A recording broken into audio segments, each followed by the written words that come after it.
আমি আর তোমার দাদি শুয়েছিলাম খাটে। সময়টা গভীর রাত হবে। আমি স্বপ্নে দেখতে পেলাম একজন আলখেল্লা পরা লোক আমাকে এসে বলতে লাগলো, কিরে, কবিরাজি শিখবি?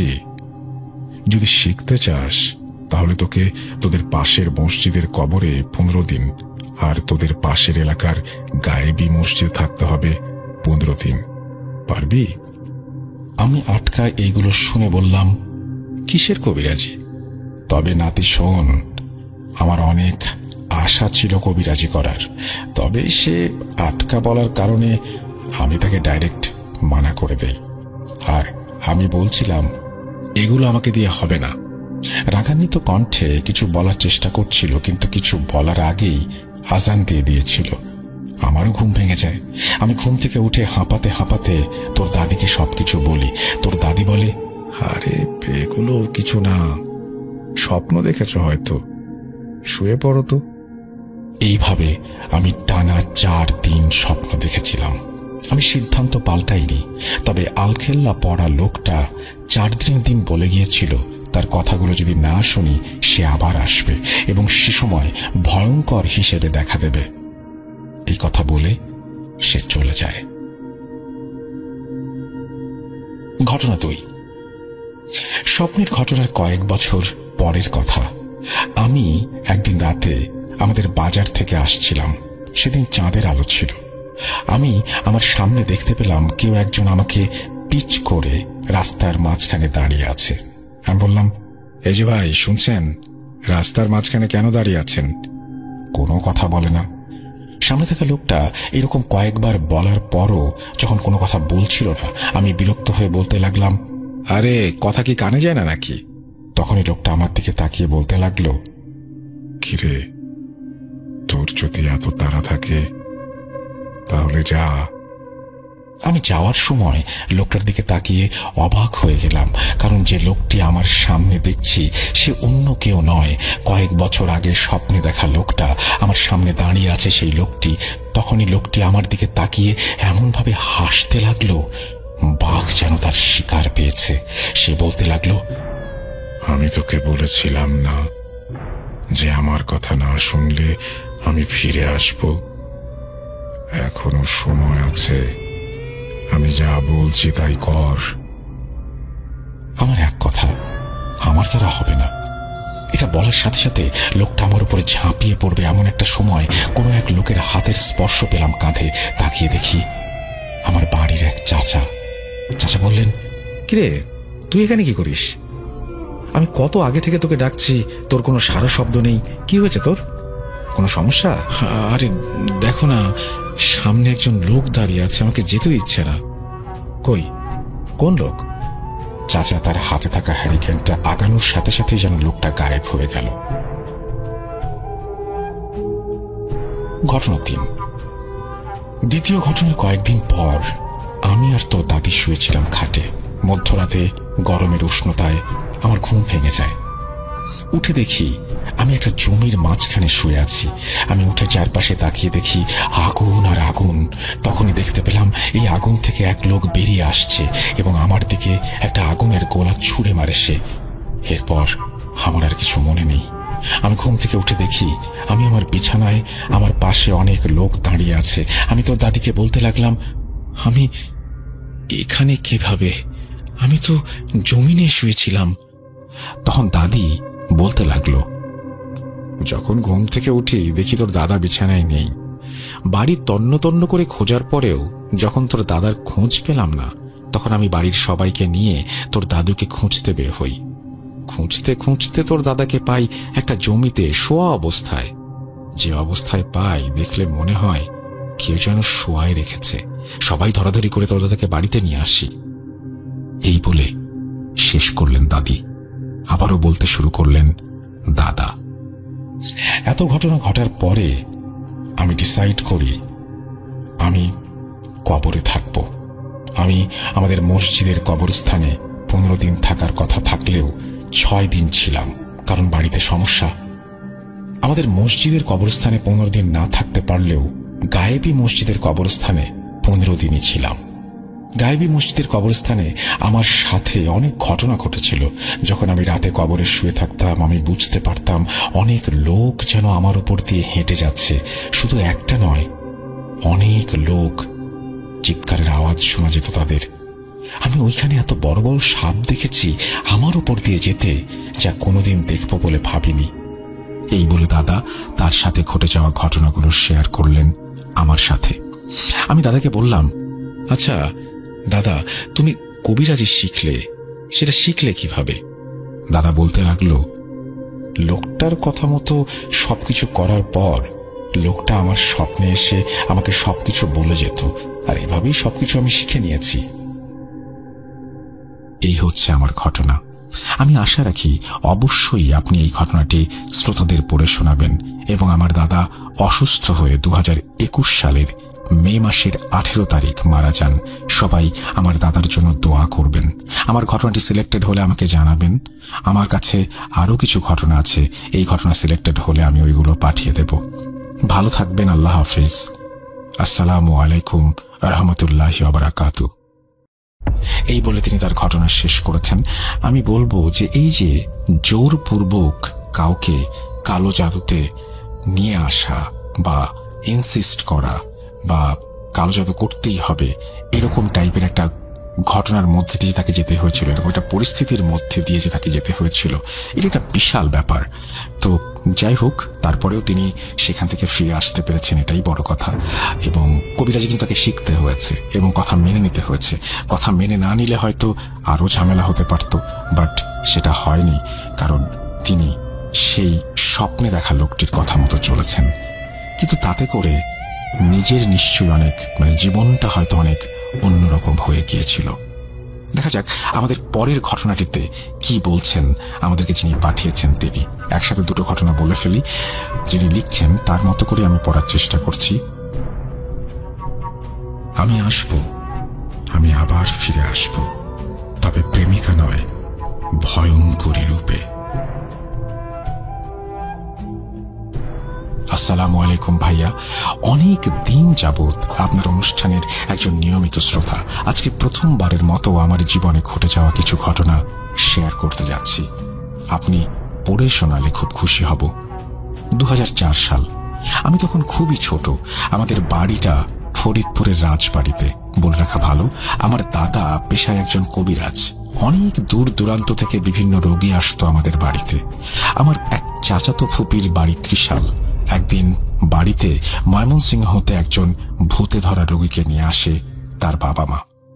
তারা অনেক চিকিৎসক কবিরাজ দেখানোর পর নিরাশ হয়ে ওই ফুপির মাধ্যমে আমার দাদার নিকটে আসেন।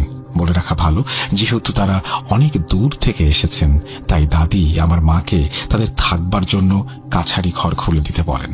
কারণ দাদা জিন ভূতে ধরা রোগীর চিকিৎসা 7 দিন যাবৎ করতেন।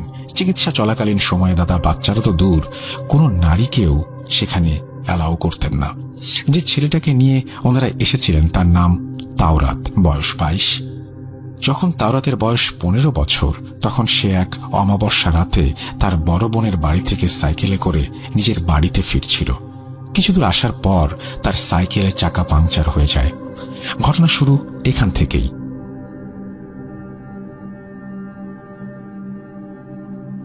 তখন তাওরাত তার সাইকেলটি সারানোর জন্য কোন একটা মেকানিকের দোকানে যায়।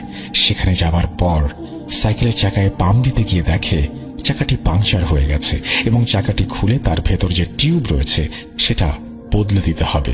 তখন আর কি করার, এমনিতেই তার বোনের বাড়ি থেকে সে সন্ধ্যাবেলায় বেরিয়েছিল। তার বোনের সাথে একটু কথা কাটাকাটি করেই বেরিয়ে পড়ে নিজের বাড়ির উদ্দেশ্যে। দোকানের মেকানিক বলল, সারাতে দেরি হবে, আপনি বরং সাইকেলটি রেখে বাড়ি চলে যান, কাল সকালে আসবেন, কেমন? কিন্তু তাওরাত তার বোনের বাসায় ফিরতে চায় না। সে তখন মেকানিককে বলে, সাইকেলটি কি আজ রাতের মধ্যে সারা যাবে না? খুবই ইমার্জেন্সি ছিল, আমাকে আজ রাতের মধ্যে বাড়ি ফিরতে হবে, কাল সকালে আমার একটা কাজ আছে, দয়া করে একটু দেখবেন কি যদি কিছু করতে পারেন।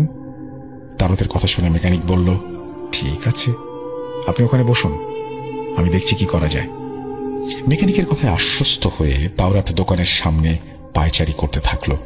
সাইকেলটি সারাতে আনুমানিক রাত 10টা বেজে গেল। বলে রাখা ভালো, শীতের সময় চলছিল।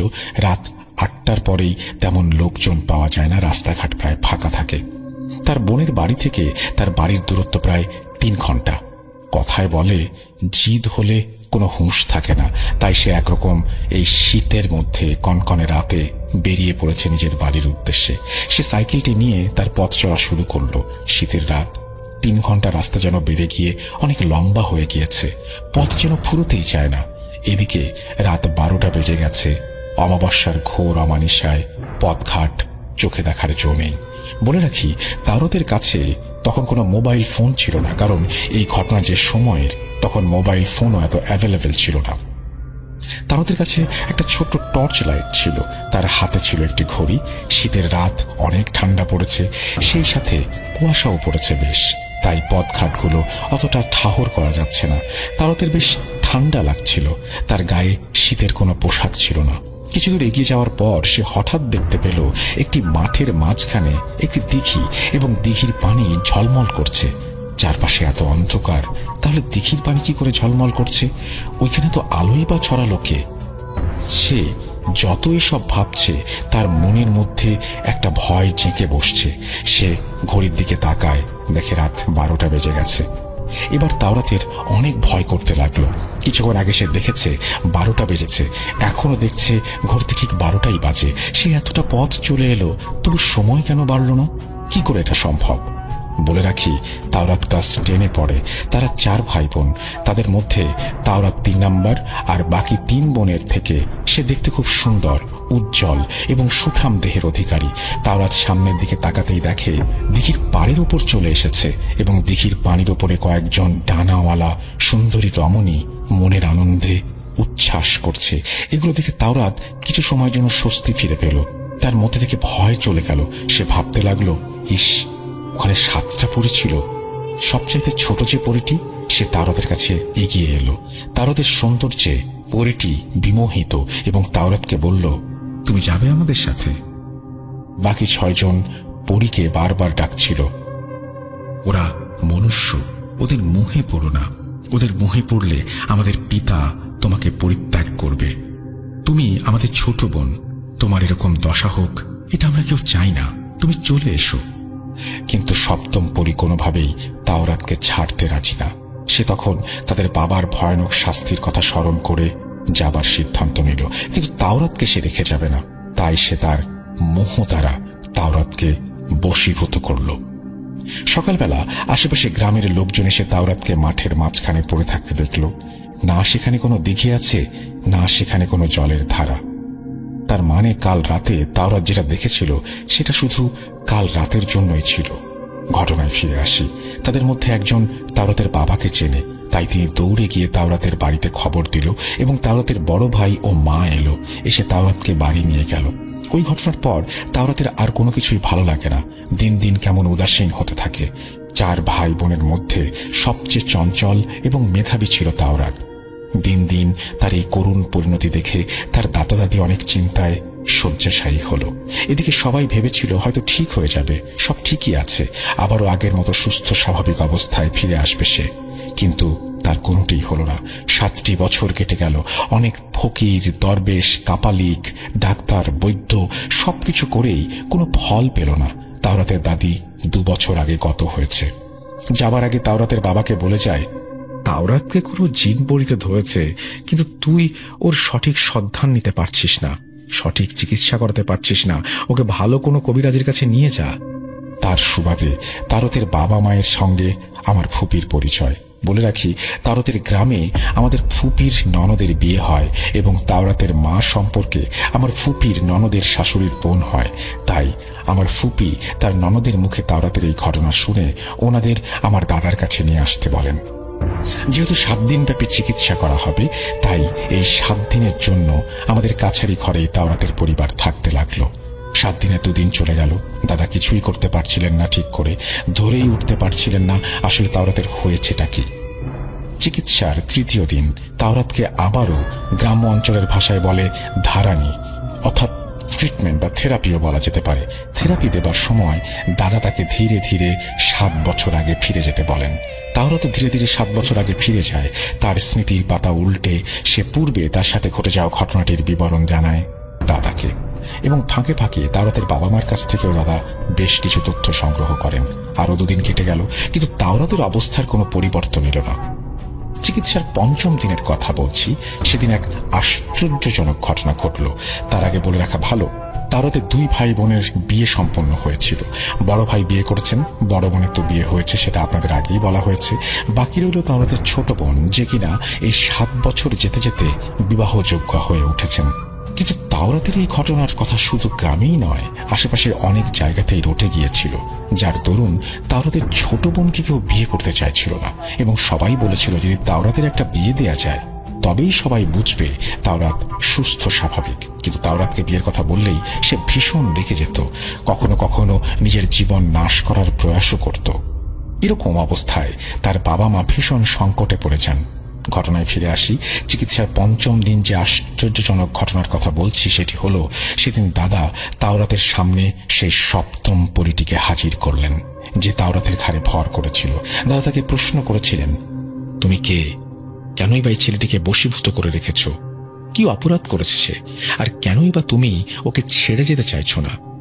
সমস্ত কথার উত্তরে তাওরাতের ভেতর থেকে এক নারী কণ্ঠস্বর উত্তর দিল, সে তাওরাতকে খুবই পছন্দ করে।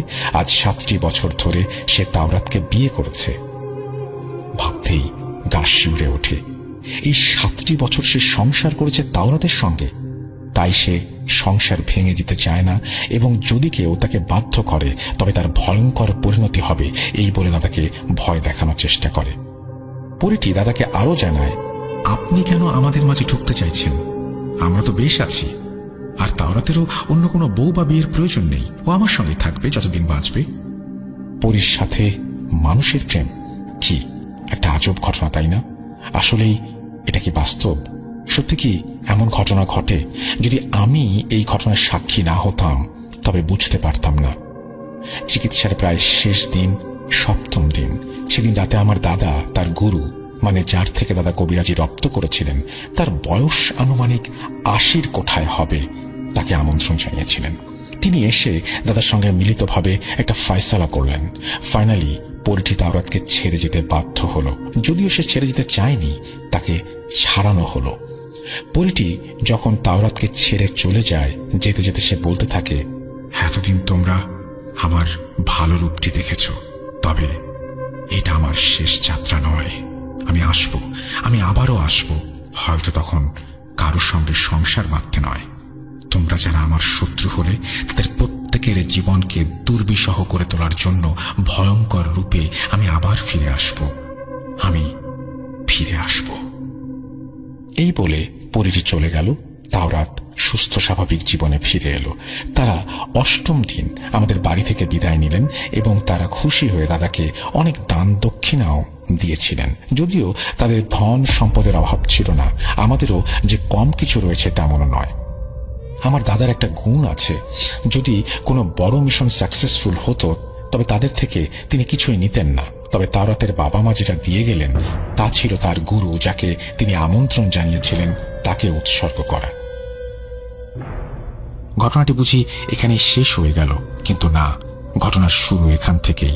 নিশ্চয়ই আপনার মনে আছে রাসেল ভাই, আমার লেখনের শুরুতে আমি বলেছিলাম আমার নিজের সাথে ঘটে যাওয়া কিছু ঘটনা আমি আপনাদের সাথে শেয়ার করতে চাই। তাই এখানেই ঘটনার শেষ ভেবে কেউ ভুল করবেন না। আমি আসব, আমি আবারও ফিরে আসব, তবে প্রেমিকা নয়, ভয়ঙ্করী রূপে। পরীটি কিন্তু আবার ফিরে এসেছিল। সময় স্বল্পতার কারণে আমি আজকে কন্টিনিউ করতে পারলাম না, তবে আমি অন্য কোনো দিন পুরো ঘটনাটির দ্বিতীয় অংশ আপনাদের কাছে জানাবো। কেননা এতক্ষণ পরীটির প্রেমময় কাহিনী আপনারা শুনেছেন, তবে এর পরে এর ভয়ঙ্কর রূপকে গ্রহণ করার জন্য প্রস্তুত থাকুন, যেটি ঘটেছিল আমার নিজের সঙ্গে। আজও মনে পড়ে সেই সকল দিনের কথা। কেবল জিনদেরই যে ভয়ঙ্কর রূপ হয় তা কিন্তু নয়, পরীরাও ভয়ঙ্কর হতে পারে। তাদের সৌন্দর্যের পেছনে লুকিয়ে থাকা বিভৎস কুৎসিত চেহারা। কথায় বলে, জিন পরী দেওয়ানা, কেউ হয় না আপনা। আমাদের কাপড়ের ব্যবসা আছে। আমাদের গ্রামের অনেক বয়স্ক লোকদের কাছে শোনা যায় আমাদের বাড়িতে অনেক পুরনো মাজার রয়েছে। তাছাড়া অনেক বয়স্ক লোকেরা বলতো সেখানে নাকি ব্রিটিশ আমলে অনেক মানুষকে বিভিন্ন ধরনের অত্যাচার করে হত্যা করা হতো। ছোটবেলা থেকেই গল্পগুলো শুনলে অনেক ভয় করত, এখনো মাঝে মধ্যে ভয় কাজ করে। তো প্রতিদিনের মতো সন্ধ্যায় আমরা সবাই গল্প করছিলাম। সেই সময় আমার মেজো চাচা দোকান থেকে বাড়ি ফেরেন। আমরা সবাই লক্ষ্য করলাম যে ওনার কান থেকে টপ টপ করে রক্ত পড়ছে। ওনাকে সবাই জিজ্ঞাসা করলো, উনি কোনো উত্তর দিলেন না, হাসতে লাগলেন। আমরা সবাই মনে করলাম হয়তোবা সাইকেল চালিয়ে আসার সময় আমাদের বাড়ির রাস্তায় পড়ে গিয়েছিলেন। এখানে আগে বলে রাখা ভালো, আমার বাবা, মেজো চাচা, সেজো চাচা মানসিক ভারসাম্যহীন বা মানসিক রোগী। আমার দাদা মারা যাওয়ার পর থেকে তারা 3 ভাই অর্থাৎ আমার চাচারা ও বাবা মানসিক ভারসাম্য হারিয়ে ফেলেন হঠাৎ করে। তো আমার মেজো চাচা আমার ছোট বোনকে খুব আদর করতেন। সেদিন দোকান থেকে এসে তার কানের রক্ত পরিষ্কার করে গোসলে যাওয়ার জন্য তৈরি হচ্ছিলেন। সেই সময় তিনি আমার বোনকে ডাক দিয়ে বললেন, আম্মু, আমার লুঙ্গি দিয়ে যা আমার রুমে। আমার বোন ছিল খুবই চঞ্চল, সে দৌড়ে এসে লুঙ্গি নিয়ে যায় তার রুমে দেবার জন্য। আমাদের পুরনো জমিদার বাড়ি হওয়ায় বেশ বড় ছিল। সে লুঙ্গি নিয়ে চাচার রুমে আসে, কিন্তু চাচাকে তার রুমে এসে খুঁজে পায় না। রুমের লাইট অফ থাকায় বেশ অন্ধকার ছিল, শুধুমাত্র পাশের রুমের আলোয় চাচার রুমের সবকিছু দেখা গেল। সে চাচাকে তার রুমে না পেয়ে বেশ ভয় পেল, সে রুম থেকে চলে যাবে। এই সময় হঠাৎ তার মনে হলো কেউ যেন তাকে শিলা বলে ডাকছে। সে মা বলে চিৎকার দেবে, ঠিক এই সময় লম্বা এলোমেলো চুল ও লেজওয়ালা একটা জিনিস তার হাত চেপে ধরল। সে মনে মনে কালেমা পড়া শুরু করলো। ঠিক এই সময় সেই লেজওয়ালা জিনিসটা তার লোমওয়ালা লম্বা হাত দিয়ে আমার বোনকে তার কাঁধে তুলে নিল। ঠিক এই সময় আমার মেজো চাচা গোসল থেকে বের হয়ে গান গেয়ে গেয়ে তার রুমে ঢুকছিলেন। হঠাৎ আমার বোন চাচার গান গাওয়া শুনতে পেয়ে জোরে চিৎকার দেয়। ঠিক তখনই ভয়ঙ্কর ওই জিনিসটা আমার বোনকে নিয়ে রুমের মেইন দরজার ছিটকেনি খুলে ফেলে। আমার বোনের চিৎকার ততক্ষণে সবাই শুনে ফেলে। আমার ছোট চাচা, মেজো চাচা আর আমার মা দৌড়ে আসেন রুমে। আমার বোন সেই বয়সেও ভীষণ চালাক ছিল। কালেমা পড়ার সাথে সাথে ওই অবয়বটা চলে যায় রুম থেকে দরজা খুলে। যাওয়ার সময় আমার বোনকে বিছানায় জোর করে ধাক্কা মেরে বসিয়ে যায়।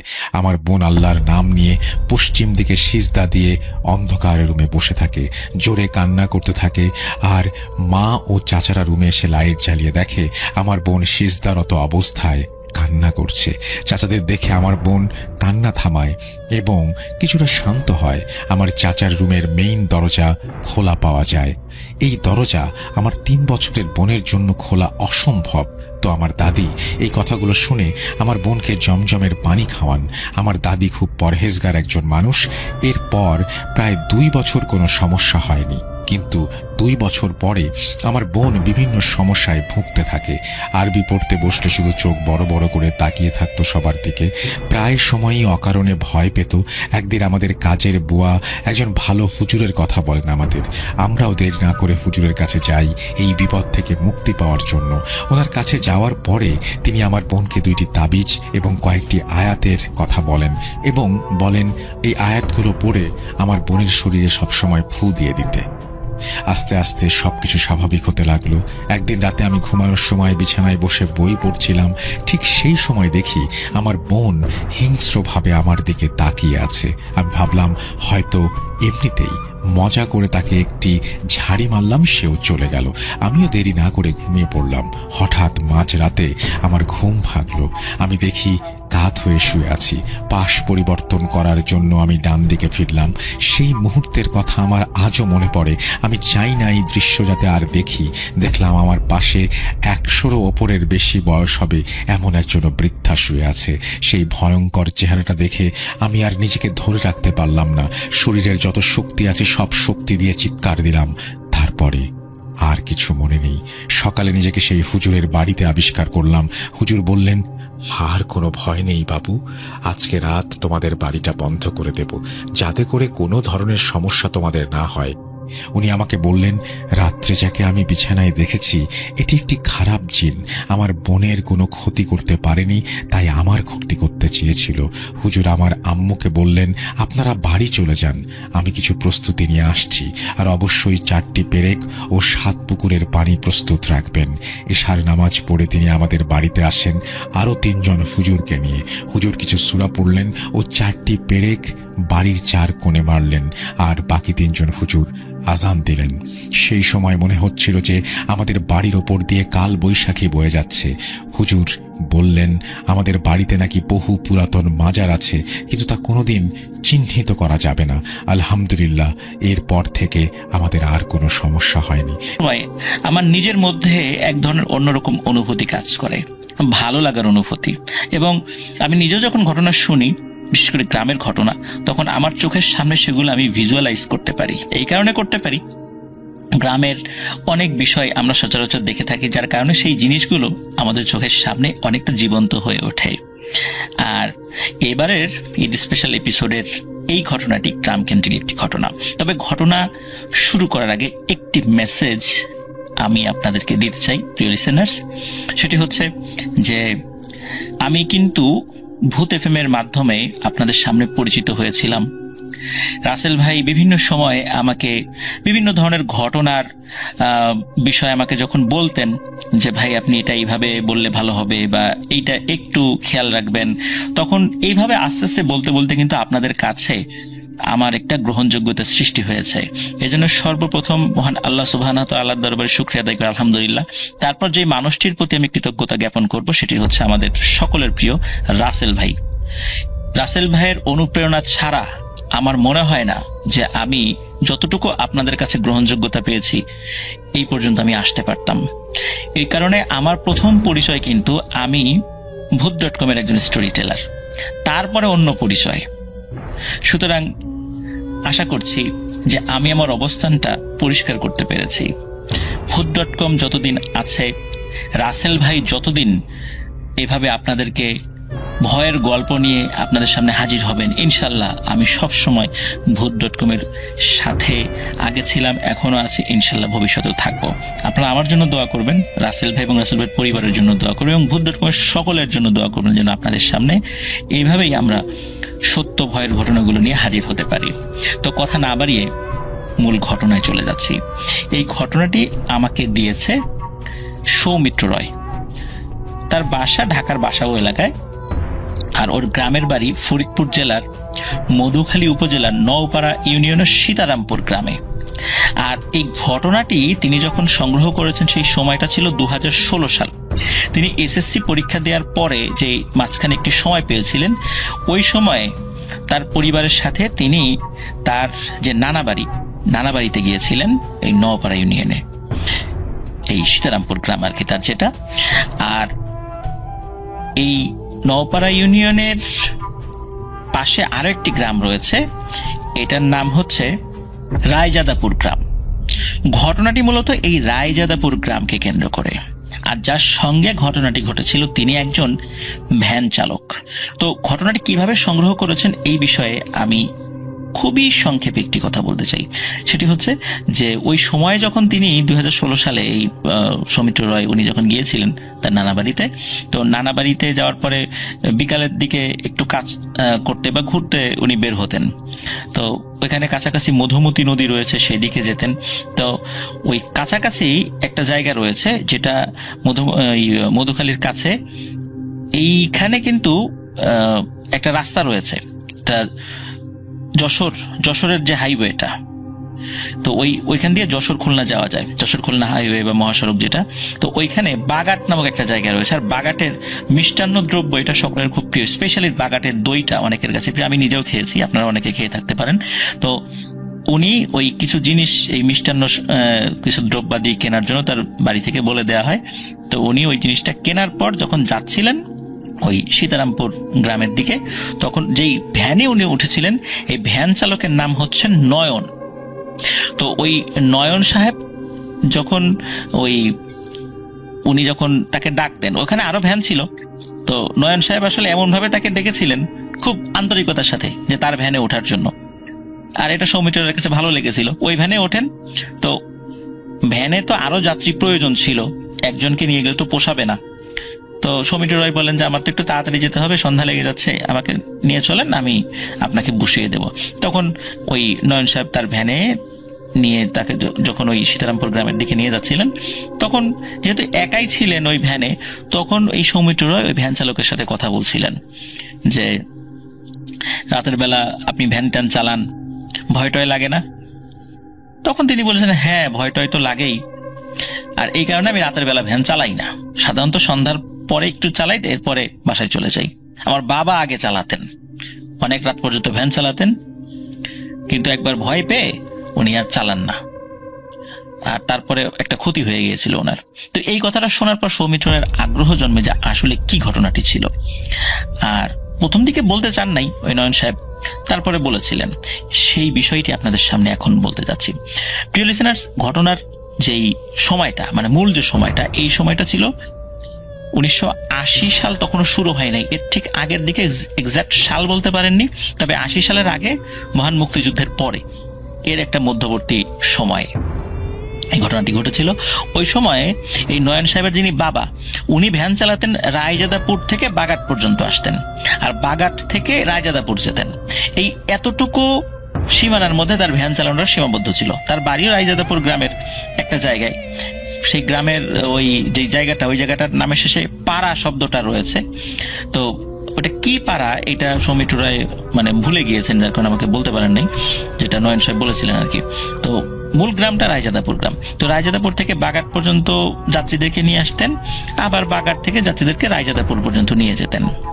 তো এটাই ছিল মূলত তার ভ্যান চালানোর জীবনটা, মানে এইটুক জায়গার মধ্যে তিনি সবসময় কাজ করতেন। তো অনেক সকালবেলা বের হতেন ওই ভ্যান চালাতে চালাতে, দুপুরবেলা কিছু যাত্রী পেলে আবার বাড়ির দিকে আসতেন, আবার খাওয়া দাওয়া করে আবার বেরোতেন। আর অনেক রাত পর্যন্ত অপেক্ষা করতেন, কারণ দেখা যেত যে ঢাকা থেকে যাত্রীরা অনেক সময় এসে ভ্যান পায় না গ্রামে যাওয়ার জন্য। এই জন্য বেশ উনি এই বিষয়ে খুব আন্তরিক ছিলেন, যাতে করে লোকজন সবসময় ভ্যান পায়। এই জন্য উনি সবার মধ্যে দীর্ঘ রাত করে ভ্যান চালাতেন। আর রাত বলতে কিন্তু তখন রাত 10টা কি সর্বোচ্চ 11টা, এইটা কিন্তু ওই সময় অনেক রাত ছিল। এখন নয় অনেক আলো চারদিকে আছে, লাইট হয়েছে, সকলে টেলিভিশন দেখে, ইন্টারনেট ব্রাউজ করে, যার কারণে অনেকে অনেক রাত জেগে থাকে। কিন্তু ওই সময়টা কিন্তু অনেক রাত, এটা প্রিয় লিসেনার্স আপনারা বুঝতেই পারছেন। তো এইভাবে উনি কাজ করতেন। একবার কি হলো যে রাত তখন আনুমানিক যে কয়টা উনি জানেন না, তখন অনেক রাত হয়ে গেছে, ওনার হাতে তো ঘড়ি ছিল না। তবে ওনার বর্ণনা মতে হয়তো বা 10:30 কি সর্বোচ্চ 11টা বাজতে পারে, এমন একটা আইডিয়া তার ছিল। তো ওই সময়ে উনি দীর্ঘ সময় অপেক্ষা করে যখন বাগাট বাজার থেকে কোনো যাত্রী পাচ্ছিলেন না, তখন উনি খালি ভ্যানটা নিয়ে রায়জাদাপুরের দিকে যাত্রা শুরু করেন।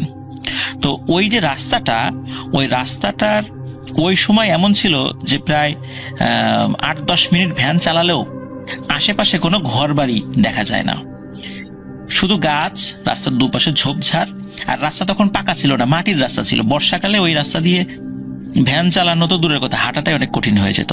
আর ওই সময়টা ছিল শীতকাল আসবে আসবে ভাব, এমন একটা সময়, মানে রাতের বেলা ঠান্ডা পড়ে। তো উনি যাচ্ছেন, তো যেতে যেতে একটা জায়গায় উনি আসেন। আসার পর ওইখানে মূলত ওই যেই প্রায় 10 মিনিট পথ, যেটা যার মধ্যে কোনো ঘর বাড়ি নাই, শুধু ঝোপঝাড় আর দূরে ফসলের ক্ষেত, এমন একটা জায়গাতে উনি ভ্যান চালিয়ে যাচ্ছিলেন।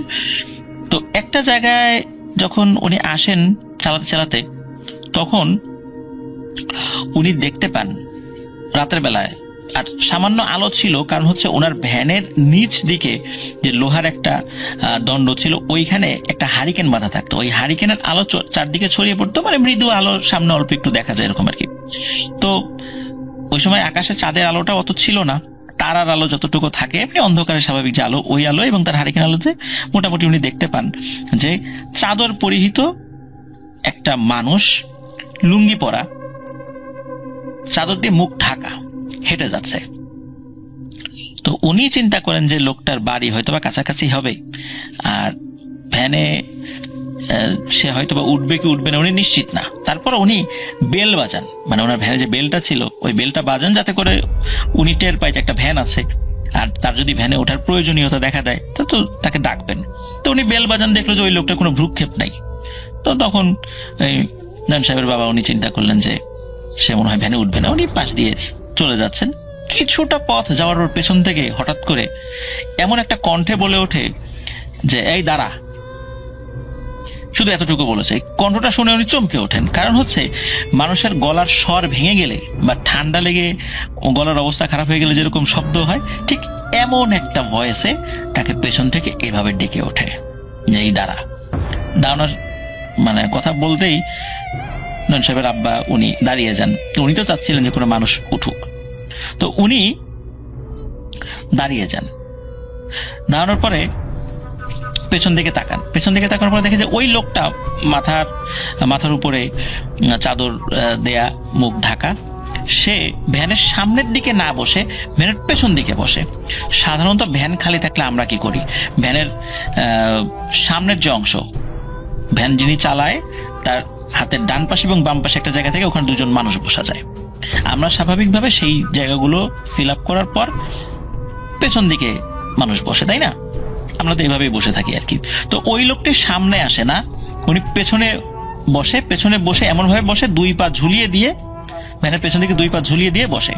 মানে নয়ন সাহেবের আব্বুর পিঠ যেদিকে, তার মানে আর যিনি বসেছেন পা ঝুলিয়ে, তার পিঠ ওই দিকে, মানে অপোজিট ডিরেকশনে বসেছেন। সামনে বসলে তো সেম ডিরেকশন হয়। উনি যখন বসেছেন, নয়ন সাহেবের আব্বা উনি ফিল করেন যে বসার পর স্বাভাবিকভাবে একটা ঝাঁকি লাগে ফ্যানে, এরকম কোনো ঝাঁকি লাগলো না। তো উনি এই বিষয়টা নিয়ে আসলে অতটা চিন্তা করেননি। উনি চিন্তা করলেন যে ঠিক আছে, এবার যাওয়া শুরু করি। তো ভ্যান চালানো শুরু করে দেন। চালানো শুরু করার পর একটা ফিলিংস আসে যে একটা মানুষ ওনার ভ্যানে উঠে বসলো, কিন্তু ভ্যানটা আসলে ওরকমটা মনে হচ্ছে না যে খুব ভারী হয়ে গেছে, মনে হচ্ছে একদম স্বাভাবিক ব্যাপার। আর মনে হচ্ছে ভ্যান খালি।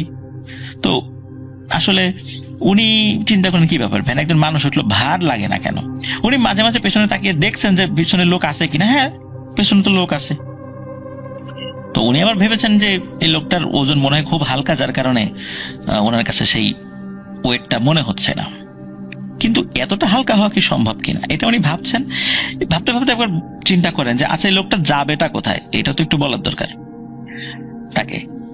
উনি বলেন যে ভাই, কোথায় যাবেন, কোন জায়গায় নামাবো? কয়েকবার জিজ্ঞেস করার পর পেছন থেকে ওই যে ভাঙা ভাঙা ভয়েসে বলে ওঠে, এই মিয়া, এত কথা কইস কে, সোজা চালা, কিচ্ছু জিজ্ঞেস করবি না, সময় হলে আমি নেমে যাব, এইভাবে বলে। তো উনি চিন্তা করেন যে এই লোকটা মনে হয় একটু অভদ্র গোছের বা হোমরা সোমরা টাইপের কোনো লোক হবে, নাহলে এরকম ব্যবহার করতো কথা না। যাই হোক, যেহেতু সোজা রাস্তা, হয়তো বা কোনো একটা জায়গায় এই পথেই নেমে যাবে, এই জন্য সে বলতে চাচ্ছে, বা তার মেজাজ মর্জি গরম আছে। তো নয়ন সাহেবের আব্বার কোনো কথা বলে না। তো এর মধ্যে কি হয়, নয়ন সাহেবের আব্বা হঠাৎ করে উনি ফিল করছেন ওনার প্রচন্ড ঘুম পাচ্ছে। মানে এমন ঘুম, ওনার কাছে মনে হচ্ছে যে উনি ঘুমিয়ে পড়ে যাবেন। একটা মানুষ ভ্যান চালাচ্ছে রাস্তায়, এই ভ্যান চালানো অবস্থায় কিন্তু এইভাবে প্রচন্ড ঘুম আসার কথা না, কারণ ওই পরিশ্রমের কারণে ঘুমটা চোখ থেকে সরে যাওয়ার কথা। আর ঘুম যদি কোনো কারণে এসেও থাকে, হয়তো মৃদু ঘুম আসবে। উনি এমন ঘুম মানে ফিল করছেন, মনে হচ্ছে উনি ভ্যান আর চালাতেই পারবেন না। সবচাইতে ভয়ানক ব্যাপার যেটা ঘটে সেটা হলো, মানে অদ্ভুত ব্যাপার, উনি ভ্যান চালাতে চালাতে ঘুমিয়ে যান। মানে ওই সিটে বসা অবস্থায় ঘুমিয়ে উনি হ্যান্ডেলের উপরে পড়ে যান। এরপরে ওনার কিছু মনে নাই, কতক্ষণ ঘুমিয়েছেন এটাও উনি বলতে পারেন না। হঠাৎ করে ওনার ঘুম ভেঙে যায়।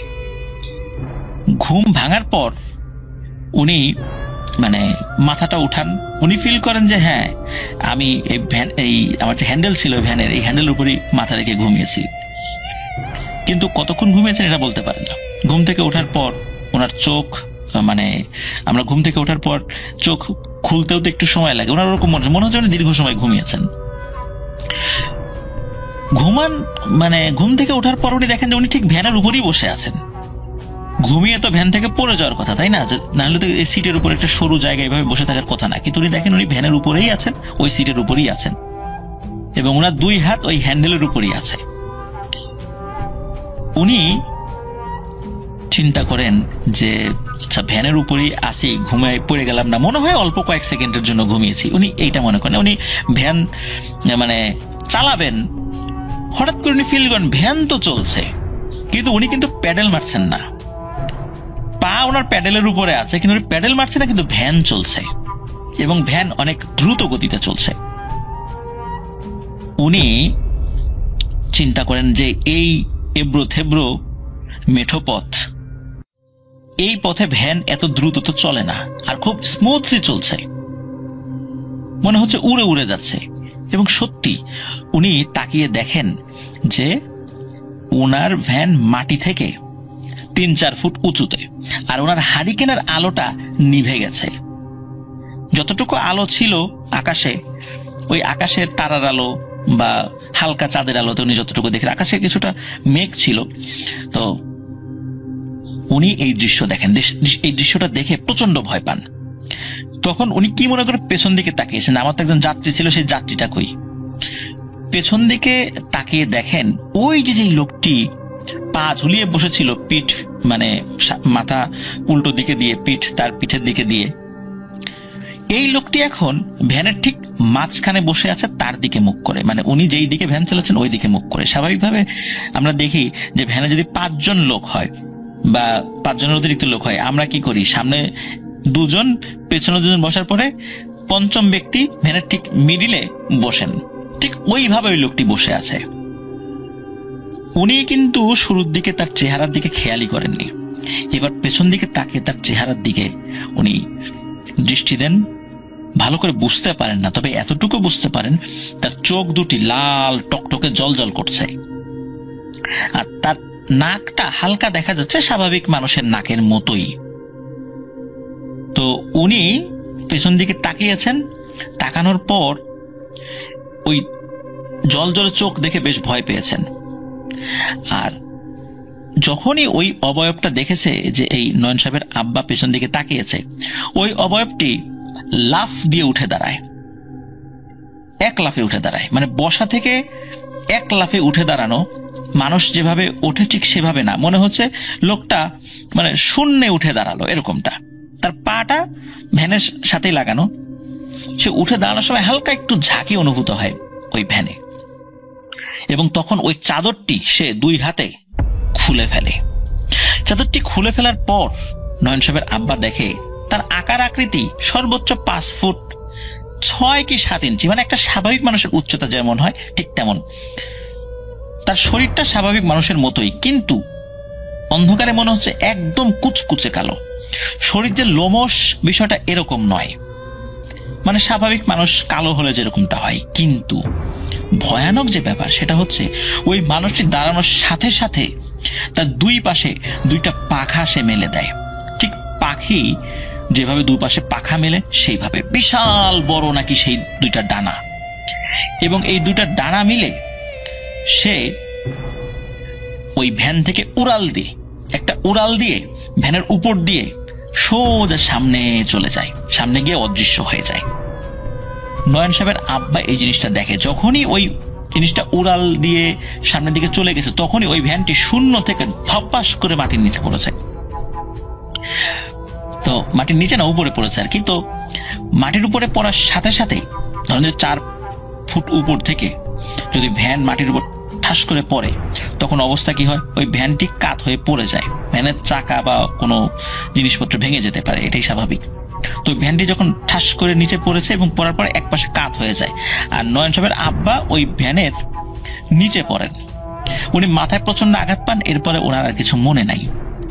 সকালবেলা যখন লোকজন ওই দিক দিয়ে যাচ্ছিল, তারা দেখে যে একটা ভ্যান উল্টে পড়ে আছে, কাছে গিয়ে দেখে ওইটা নয়নের আব্বা।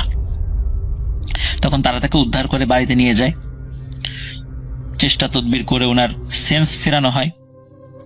তারপরে যেটা দেখা যায়, উনি মাথা নাড়াতে পারছিলেন না, কারণ প্রচন্ড ব্যথা লেগেছে। ওই ঠাস করে মাটিতে পড়ে কোনো একটা শক্ত ইটের ঢেলা বা কোনো কিছুর সাথে তার আঘাত লাগে, যার কারণে মাথায় প্রচন্ড ব্যথা পেয়েছিলেন আর কি। তো উনি কথা বলার সময় স্বাভাবিক হতে প্রায় একদিন সময় নেন। মানে উনি স্বাভাবিকভাবে যে কথা বলবেন এরকম একটা একদিন সময় নেন। একদিন সময় নেওয়ার পর ওনাকে যখন জিজ্ঞেস করা হয় কি হয়েছে, তখন উনি এই পুরো বিষয়টি সকলকে খুলে বলেন যে এই এই জিনিস দেখেছেন। তো উনি ওই যে আঘাত পেয়ে পড়ে গিয়েছিলেন, পড়ে যাওয়ার পর উনি তো অসুস্থ হয়েছেন, তারপর ভয় পেয়েছেন, তো বাসায় উনি ছিলেন। আর উনি বাসায় থাকার কারণে বাড়ির অন্য সদস্যরা তাকে সেবা শুশ্রূষা করতে পারছিলেন। উনি আস্তে আস্তে স্বাভাবিক হতে থাকেন, কিন্তু কয়েকদিন পর একটা সমস্যা দেখা দেয়। সেটা হলো যে উনি প্রায়শই রাতের বেলা চিৎকার করে উঠতেন, এই আইসে রে, আইসে আইসে। তখন বাড়ির লোকরা বলতো কি আইসে? তখন বলতো ওই যে জিনিসটা ডানাওয়ালা, যে ভয়ানক জিনিসটা, ওটা বাইরে আইসে। তখন পরিবারের লোকরা বাইরে যেত, দেখে না কিছুই নাই। রাতের বেলা ওনার যখন ওয়াশরুমে যাওয়ার দরকার, উনি তো তখনও ওই যে আঘাত পেয়ে খুব অবস্থা খারাপ ছিল, ধরে ধরে ওয়াশরুমে নিয়ে যেতে হতো। তো রাতের বেলা বাইরে বের হলেই উনি বলতো ওই দেখ, ওই দেখ, ওই দেখ, আকাশ দিয়ে উড়ে যাচ্ছে, ওই দেখ কত বড় ডানা, কি দেখতে কি ভয়ঙ্কর, ওই যে উড়ে যাচ্ছে, আমারে নিয়ে যাবে, আমারে ডাকে। না না, আমি ওয়াশরুমে যাবো না, আমাকে ঘরে নিয়ে চল। তখন আবার ওনাকে ঘরে নিয়ে যেত। তো এইভাবে রাতের বেলা উনি চিৎকার চেঁচামেচি করে উঠতেন। মাঝে এমন একটি ব্যাপার ঘটেছিল যে রাতের বেলা টিনের চালে মনে হতো ধপ করে কিছু একটা বসলো, অনেক বড় বাজ পাখি টাইপের কিছু একটা যদি চালের উপর বসে, বা কবুতর বসে, কবুতর বসলে কবুতর যখন নড়াচড়া করে তার নখের আঁচড় কিন্তু টিনের চালে অনুভূত হয়। আমরা অনেক সময় এই শব্দগুলোর সাথে পরিচিত, আমি নিজেও এই শব্দগুলো শুনেছি। বা বড় আকারের পাখি বসলে কিন্তু টের পাওয়া যায়, তার নখের আঁচড় টিনের চালে লাগে। ওই শব্দটা ঘরের ভিতরে থাকা ব্যক্তিরা টের পায়। তো লোকজন বুঝতো যে রাত্রেবেলা ধপাস করে একটা শব্দ হলো চালের উপরে, মানে খুব যে ভয়ানক শব্দ বিষয়টা এরকম না, মানে ভারী কিছু, মানে অনেক বড় কোনো পাখি এসে বসে, এরকমটা মনে হতো। আর তখন এই নয়ন সাহেবের আব্বা বলতো আসছে, ও আসছে, আমার নিতে আসছে। তখন ওই নয়ন বা তারপরে তার মা, ঘরের অন্য সদস্যরা ঘর থেকে বের হয়ে কাউকে দেখতেন না, মানে ওনারা কোনো কিছুই দেখতেন না। কিন্তু শব্দটা তারা বেশ কিছুদিন পরে শুনেছিলেন, এরকম শব্দ হতো রাতের বেলা। তখন বুঝতেন যে এই নয়ন সাহেবের আব্বা ঠিক কথাই বলছেন, সত্যি কিছু একটা আসে রাতের বেলা, কিন্তু তারা কোনো সময় কোনো কিছু দেখেনি। এক রাত্রে নয়ন সাহেবের আব্বা স্বাভাবিকভাবেই খাওয়া দাওয়া করে ঘুমিয়েছেন। সকালবেলা তার স্ত্রী যখন তাকে ডাকতে গেছেন, তখন দেখেছে তার কোনো নড়াচড়া বা কোনো পাওয়া যাচ্ছে না, সারা শব্দ পাওয়া যাচ্ছে না। তিনি চিৎকার চেঁচামেচি শুরু করেন, অন্য লোকজন আসে বাসায় আসার পর দেখা যায় যে তিনি আর এই দুনিয়াতে নেই, মারা গেছেন। রাতের বেলা কোনো কিছু দেখে ভয় পেয়েছেন, বিষয়টা এমন কিনা এটা কেউ বলতে পারে না। তবে উনি যেহেতু আগে ভয় পেয়েছিলেন আর ওনার এই ধরনের একটা ভয় ভীতি কাজ করছিল, রাতের বেলা এরকম চিৎকার চেঁচামেচি করতেন, সবাই ধারণা করা হয় ওই ভয়ের কারণেই তিনি রাতের বেলা মারা গিয়েছেন। তো এই নয়ন সাহেব উনি লেখাপড়া করতেন, পরবর্তী ওনার বাবার মৃত্যুর পর ওনার পরিবারের হাল ধরতে হয়, যার কারণে তারপর থেকেই তিনি ভ্যান চালান। তো 2016 সালে ঘটনাটি সৌমিত্র রয় সংগ্রহ করেছিল। আমি জানি না নয়ন সাহেব এখনো ভ্যান চালান কিনা, আর যদি চালিয়ে থাকেন হয়তো ওই এলাকার কেউ এখনো নয়ন সাহেবকে মানে চিনে থাকবেন, বা তিনি যদি এখনো এলাকায় থেকে থাকেন তাহলে আমাদের মেসেজটা তাকে পৌঁছে দেবেন যে আপনার বাবার সঙ্গে ঘটে যাওয়া ঘটনাটি সৌমিত্র রয়ের মাধ্যমে আমরা জানতে পেরেছি। যিনি উনি আসলে ওই প্যাসেঞ্জারকে ওনার গন্তব্য স্থানে নিয়ে যাওয়ার পর উনি যখন বাসার দিকে মুভ করে, তখন উনি দেখতে পায় যে ধান ক্ষেতের পাশে দুটো কবুতর, মানে দুইজনের পাশে মুভ করে দাঁড়িয়ে আছে। তা উনি আসলে গ্রামের যেহেতু লোক, এইভাবে মানে কোনো কিছু না ভেবে উনি একটা কবুতরকে খুব জোরে একটা ইট দিয়ে আঘাত করে। আঘাত করার পর যেই মানে ইয়াটা হয় যে ওই কবুতরটা পা ভেঙে যায়। তো উনি যখন আরেকটা যে কবুতর ছিল ওই কবুতরটা উড়ে চলে যায়। তো এই মানে উনি যখন একটা কবুতরকে আঘাত করার পর যে সমস্যাটা হয় রাসেল ভাই, মানে বিকট শব্দ হয়। মানে নর্মালি হচ্ছে রাসেল ভাই, যদি গাড়ির টায়ার বাস্ট হয়ে যায় বা যদি কোনো দেখা যাচ্ছে যে কোনো ভারী বস্তু যদি উপর থেকে নিচে পড়ে, তো যেরকম একটা শব্দ হয় এরকম একটা শব্দ হয়। এবং উনি শব্দটা মানে উনিও মোটামুটি একটু ভয় পায় মানে শব্দটা হওয়ার পর। তো আসলে এটা উনি আর মাথায় নেয়নি, ওই আহত অবস্থা উনি কবুতরটাকে নিয়ে যায়। আর উনি যেহেতু মুসলমান, তো উনি হচ্ছে যেভাবে আমাদের একটা হালাল ভাবে পশুকে মানে জবাই করে খেতে হয়, উনি ওই প্রসেসিং এ ওই কবুতরটাকে উনি হচ্ছে জবাই করে উনি ওনার পরিবার সবাইকে নিয়ে খাওয়া দাওয়া করে। ওই দিন রাতে আর রাসেল ভাই কোনো ঘটনা ঘটেনি। তার পরের দিনের একটা ঘটনা ঘটে, সেটা হচ্ছে উনি এই সেম রাত্রেবেলা ভ্যান নিয়ে হচ্ছে বাড়ির দিকে যাচ্ছে। তো যে জায়গাটা থেকে উনি কবুতরটা হচ্ছে মানে সংগ্রহ করেছিল বা উনি হচ্ছে কবুতরটাকে দেখেছিল, ওই জায়গায় আসার পর উনি দেখে যে ওই কবুতর ওই সেম জায়গায় একটা কবুতর হচ্ছে বসে আছে। তো উনি আবার যেহেতু গতকালকে উনি একটা অলরেডি কবুতরকে উনি আঘাত করেছিল, তো উনি সেম এই কবুতরটাকে উনি নেওয়ার জন্য ভ্যান থেকে নামে। তো নামার সাথে সাথে উনি দেখে যে আসলে কবুতরটা ভ্যানিশ হয়ে যায়। তো উনি ভাবে যে হয়তো বা উড়ে গেছে বা কোনো কিছু একটা হয়েছে, আর যেহেতু রাত্রিবেলা ওভাবে দেখা যাচ্ছে না, উনি আবার ভ্যান নিয়ে মানে সামনের দিকে যাওয়া শুরু করে। আর ভ্যানে আগের আসলে রাসেল ভাই আগের তো এরকম, এখন যেহেতু চার্জারবাহী ভ্যান ছিল, মানে আগে যেরকম মানে আগের যুগে এরকম চার্জারবাহী ভ্যান ছিল না। এখন যেরকম চার্জারবাহী ভ্যান আছে বা দেখা যায় যে বিভিন্ন ধরনের হচ্ছে লাইট ইউজ করা হয় ভ্যানের মধ্যে। তো আগে আসলে এক ধরনের হারিকেনের মতো ইউজ করা হইতো, যেগুলো হচ্ছে ভ্যানের মধ্যে থাকতো। তো উনি ওই জিনিসটা ওনার ভ্যানের মধ্যে হচ্ছে জ্বলছিল। তো উনি ভ্যান নিয়ে হচ্ছে যখন যাচ্ছে, উনি দেখে যে ওনার ভ্যানটা অনেক ভারী হয়ে গেছে, মানে প্রচন্ড ভারী। এখন আসলে উনি মানে নিজেও বুঝতে পারতেছিল না যে ফাঁকা ভ্যান কেন ভারী হবে। উনি পিছনে তাকায়, কিছু আসলে দেখতে পারে না। তো উনি যখন ওনার বাড়ির কাছাকাছি চলে আসে, তখন উনি যে জিনিসটা একটা বোঝে, সেটা হচ্ছে যে ওনার ঘাড়ের মধ্যে কেউ একজন হাত রেখেছে। মানে হাতটা অনেক শীতল ঠান্ডা একটা হাত। এখন উনি সঙ্গে সঙ্গে যখন পিছনে মাথা ঘুরানোর পর উনি দেখে যে আসলে কিছুই নেই সেখানে। তো উনি বাসা গিয়ে নর্মালি খাওয়া দাওয়া করে শুয়ে পড়ে। তো হুট করে মাঝরাতে ওনার আসলে সারা শরীর মানে অনেক ঘেমে গেছে, আর হচ্ছে মানে ওনার নিঃশ্বাস নিতে অনেক কষ্ট হচ্ছে ঘুমের মধ্যে। তো হুট করে ওনার যখন ঘুমটা ভেঙে যাওয়ার পর উনি মানে লক্ষ্য করে যে ওনার বুকের উপর মানে কোনো একটা মানে এটা মানুষ না জন্তু, এটা আসলে রাসেল ভাই বোঝা যাচ্ছে না, মানে কিছু একটা হবে মানে, বাট হচ্ছে ব্ল্যাক একটা শ্যাডো আকৃতির, মানে ওনার বুকের উপর বেশি ওনার গলার টিপে ধরে আছে। উনি অনেক মানে চেষ্টা করা মানে একটু ওনার মানে জিনিসটা হচ্ছে যেন ওনার বুক থেকে সরে যায়, ওই জন্য উনি অনেক হস্তে একটু চেষ্টা করে, বাট কোনোভাবে মানে উনি সরাইতে পারেন। তো উনি এক সময় সেন্সলেস হয়ে যায়। তো পরের দিন সকালে ওনার যখন বউ আসে, ওনার দেখে যে এরকম উনি সেন্সলেস হয়ে আসে। বাড়ির লোকজন কান্নাকাটি শুরু করে বা বাড়িতে ডাক্তার আসে। তো আসার পর উনি পরবর্তীতে ওই পাশে একটা মসজিদ ছিল, মসজিদে ইমাম সাহেবকে ডাকা হয় যে উনি যখন সবকিছু পরিবারকে খুলে বলে যে এরকম ব্যাপার, কালকে আমার সাথে এরকম একটা ঘটনা ঘটেছে। তো তখন একটা ওই পাশের ইমাম সাহেবকে ডেকে আনা হয়। তো ইমাম সাহেব তখন ওনাকে একটু তাবিজ বা টুকটাক একটু দোয়া তোয়া শিখায় দেয় যে এইগুলো আপনি একটু মেনটেন করে চলবেন। তো উনি আসলে যে ভ্যান চালক ছিল, উনি আসলে একটু ঘাট টেরা টাইপের ছিল।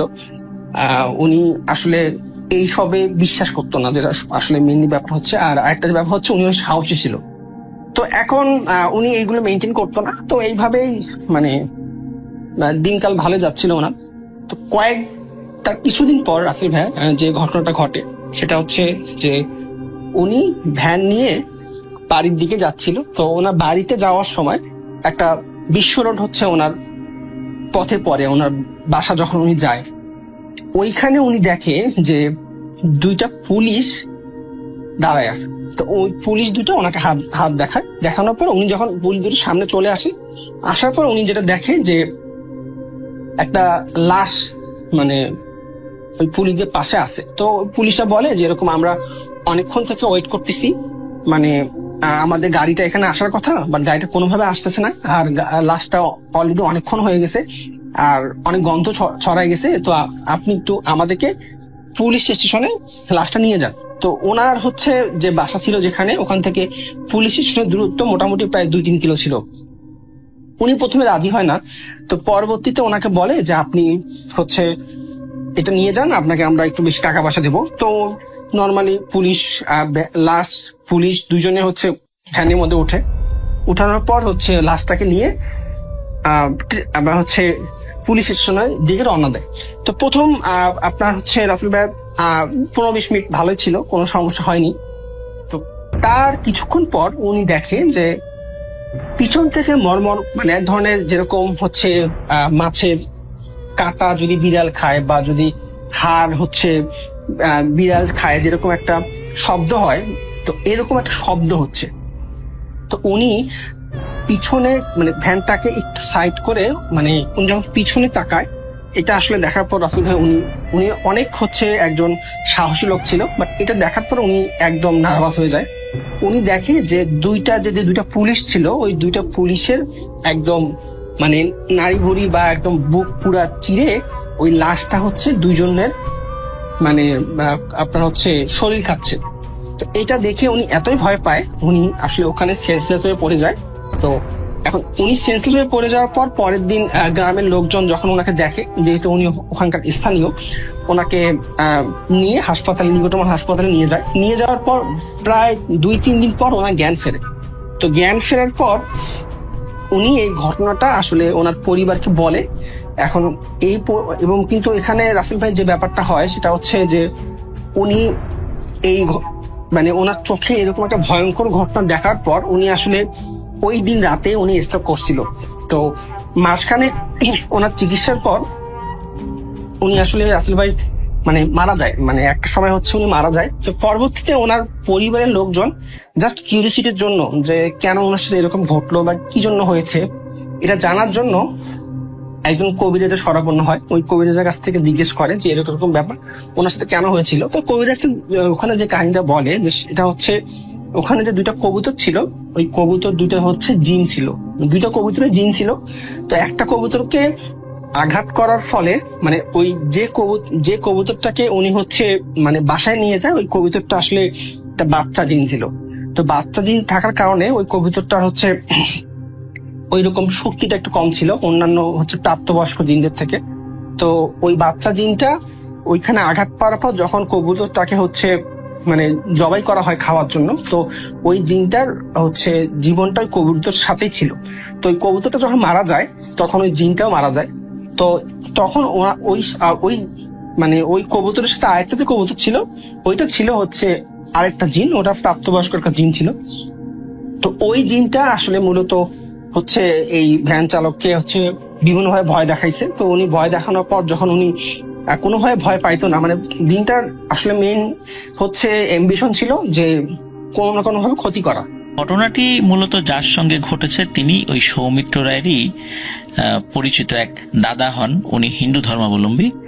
তো সঙ্গত কারণে তার নাম বলা যাচ্ছে না, শুধু এতটুকু বলবো উনি বর্তমানে বাংলাদেশের খুব নাম করা একটি রেস্টুরেন্টের চিফ শেফ হিসাবে দায়িত্ব পালন করছেন, মানে কুক। তো ঘটনাটি যখন ঘটেছিল 2008 সাল, উনি 2008 সালের আগেই ওনার গ্রামের বাড়ি থেকে ঢাকাতে এসেছিলেন। 2008 সালে উনি তখন একটি সাধারণ মানের একটি বেসরকারি প্রতিষ্ঠানে চাকরি করতেন। উনি থাকতেন ওই সময়টাতে মোহাম্মদপুরে একটি ছোট্ট বাসায় উনি একাই থাকতেন, ব্যাচেলর বাসায়।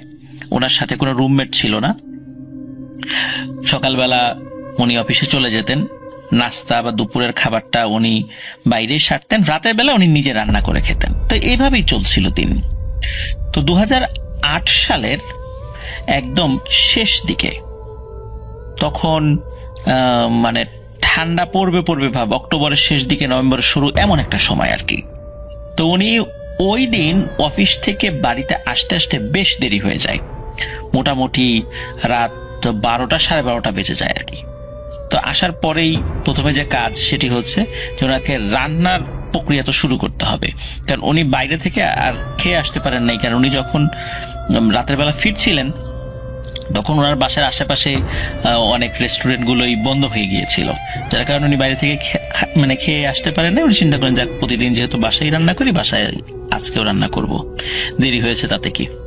তো উনি বাড়িতে ফিরে কিছুটা ফ্রেশ হয়ে উনি রান্না চাপিয়ে দেন। এখন বেশি তরকারি রান্না করার তো এখন মানে সুযোগ নাই বা সময়ও নাই। উনি ওই ভাতের মধ্যে আলু টালু দিয়ে আলু বেগুন মানে এগুলো ভর্তা করে খাবেন এই চিন্তা করে ভাত চড়ান। ভাত চড়ানোর পর উনি যেটি করেন সেটি হলো যে ওনার ফ্ল্যাটের যে বারান্দা, ওই বারান্দাতে চেয়ার রাখা ছিল, উনি বারান্দাতে এসে বসতেন। কারণ ওনার বারান্দার সাথে লাগোয়া হচ্ছে মানে ওনার বাড়ির সাথে, যেই বাড়িতে থাকতেন আর কি, ওই বাড়ির সাথে লাগোয়া একটি চওড়া রাস্তা রয়েছে। খুব গলিও মানে গলি বলা চলবে না, ও রাস্তায় গাড়ি টাড়ি ঢোকে আর কি, মানে প্রাইভেট কার পাশাপাশি দুটো প্রাইভেট কার ক্রস করতে পারে এরকম একটা রাস্তা আর কি। ওরকম একটা রাস্তার পাশেই ওনার যেই বাড়িতে ভাড়া থাকতেন আর কি, সেই বাড়িটা আর কি।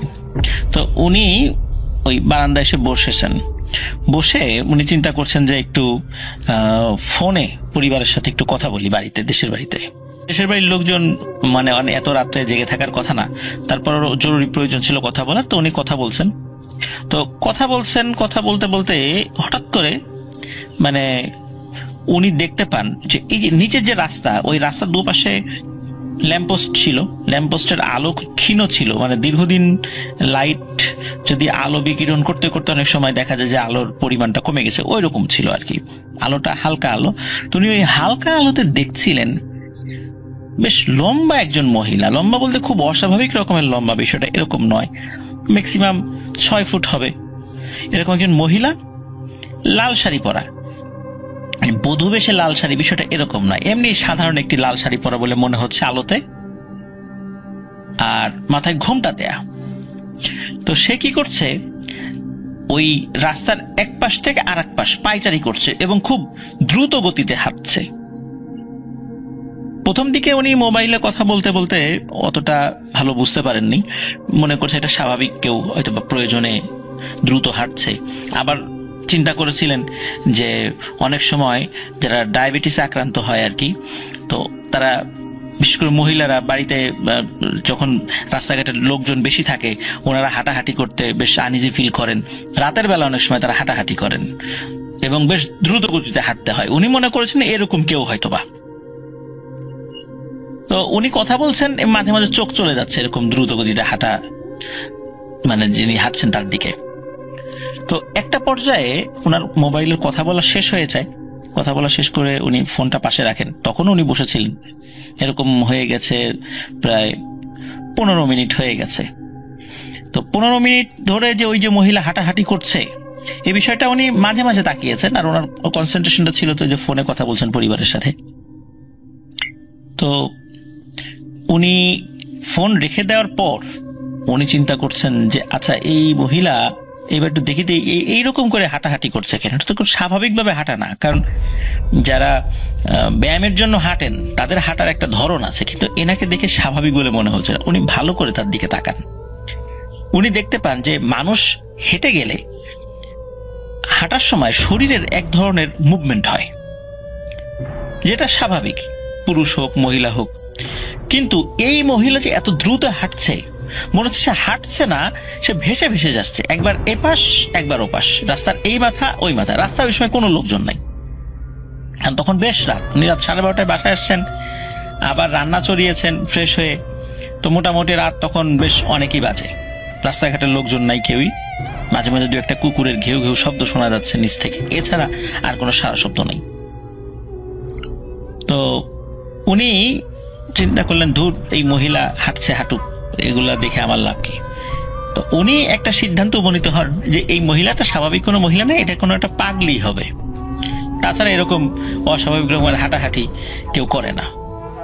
তো উনি বিষয়টা ওই পর্যন্তই ভেবেছেন, কোনো প্যারানর্মাল কোনো কিছু ওরকম মনে করেন নাই। তারপর ওনার তো মনে পড়ে যে উনি তো ভাত বসিয়ে রেখেছেন, তো উনি আবার বারান্দা থেকে ঘরে চলে আসেন। উনি ঘরে এসে স্বাভাবিকভাবে ভাতের খাওয়ার যে প্রসেসটা, মানে আবার আলু ভর্তা এগুলো সবকিছু করে খাওয়া দাওয়া করে বিছানা পেতে উনি শুয়ে পড়েছেন। তো উনি যখন শুয়ে পড়েছেন তখন ওনার ভাষ্য মতে রাত আনুমানিক প্রায় 2:30টার মতো বাজে, মানে এরকম সময় আর কি হয়েছে আর কি, শুয়ে পড়তে পড়তে এরকম, আর অন্যান্য হাতের কাজ শেষ করতে করতে তারপরে কিচেনটা গুছিয়ে রাখতে রাখতে এরকম সময় হয়েছে। তো উনি যখন শুয়ে পড়েছেন তখন কিন্তু শীতকালের শুরুটা, তখন উনি ফ্যান চালাতেন না, মানে ওই সময় ফ্যান চালানোর প্রয়োজন ছিল না, ফ্যান ছাড়াই ঠান্ডা লাগছিল। আর উনি যেই পাশটাতে শুতেন ওই পাশে একটা উইন্ডো আছে, ওই উইন্ডোর আলো মানে আশেপাশের যে সমস্ত ল্যাম্প পোস্ট বা অন্যান্য বাড়ির বারান্দায় যে আলোগুলো জ্বলে ওই জানালা দিয়ে হালকা আলো ওনার রুমে আসতে জন্য ডিম লাইট জ্বালানোর প্রয়োজন ছিল না ওনার। তো উনি শরীরের উপরে একটা পাতলা কম্বল দিয়ে শুয়েছেন, মানে চিত হয়ে শুয়েছেন। তো চিত হয়ে যখন শুয়েছেন, শোয়ার সাথে সাথে মানে তখন তো ঘুমান নাই, একদম মানে উনি সেন্সে রয়েছেন আর কি, কেবল শুয়েছেন আর কি। হঠাৎ করে ওনার চোখ যায় ফ্যানের দিকে, যে ফ্যানটা ওনার খাটের ঠিক উপরেই ছিল। ফ্যানের ব্লেড ছিল 3টা, স্বাভাবিকভাবে যে ফ্যানগুলোর যে ব্লেড আর কি, আমরা তো দেখি 3টা ব্লেড আর কি। তো উনি দেখতে পান একটা ব্লেডের উপর একটু আগে যে মহিলাকে উনি দেখেছেন হাঁটাহাঁটি করতে, ঠিক ওই রকমই ওই শাড়িটাই পরা, মাথায় ঘোমটা দেয়া, ওই ব্লেডের উপরে পা ঝুলিয়ে বসে আছে। প্রিয় লিসেনার্স, একটা ফ্যানের পাতলা ব্লেডের উপরে একটি বড় আকৃতির বিড়ালও কিন্তু বসতে পারে না, কারণ ব্লেডটা বেঁকে যায়, ওই বিড়ালও নিচে পড়ে যাবে। সেখানে কোন একটা মানুষ ব্লেডের উপরে বসে থাকবে, এটা কিন্তু সম্পূর্ণ অস্বাভাবিক একটি জিনিস। তো উনি যখনই, যেহেতু উনি চিত হয়ে শুয়েছিলেন এবং যখনই উপর দিকে তাকিয়েছেন, তাকানোর সাথে সাথে মানে ওই ব্লেডের উপর যে বসে আছে তার চোখের সাথে আই কন্টাক্ট হয় এবং উনি দেখতে পান যে চোখ দুটো ওই ঘুমটার আড়ালেই জল জল করে জ্বলছে, কিন্তু চেহারা বোঝা যাচ্ছে না।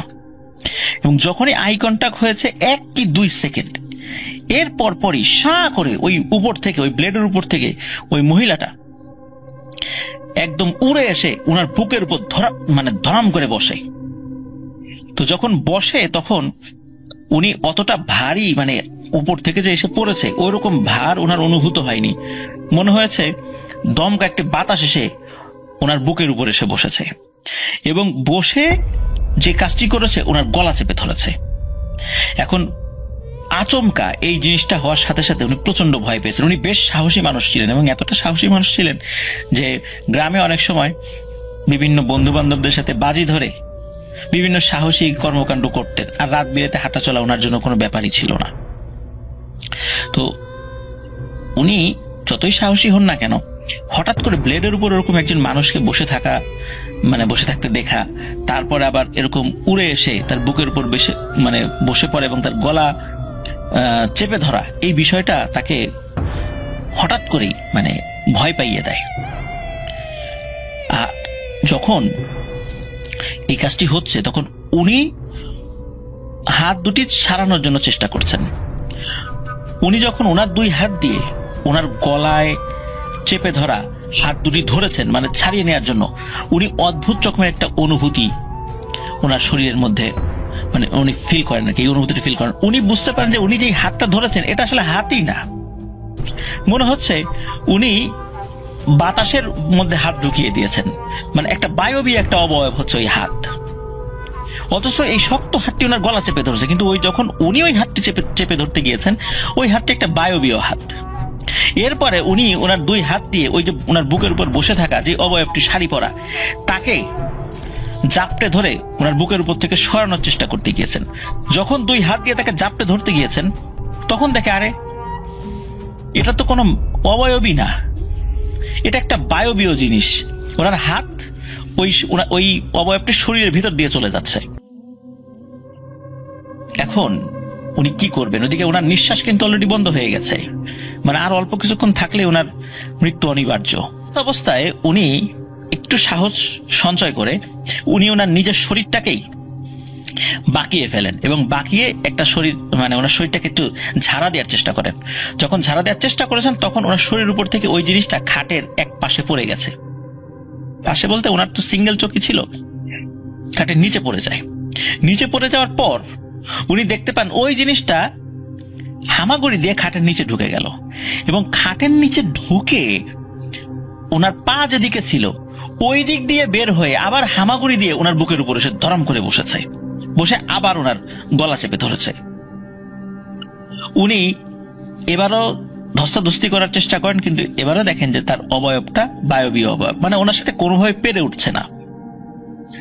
উনি যেই প্রক্রিয়াতে শুরুতে ওই অবয়বটিকে শরীরের উপর থেকে ফেলে দিতে পেরেছিলেন, তিনি একই প্রক্রিয়ায় তাকে ফেলে দেন।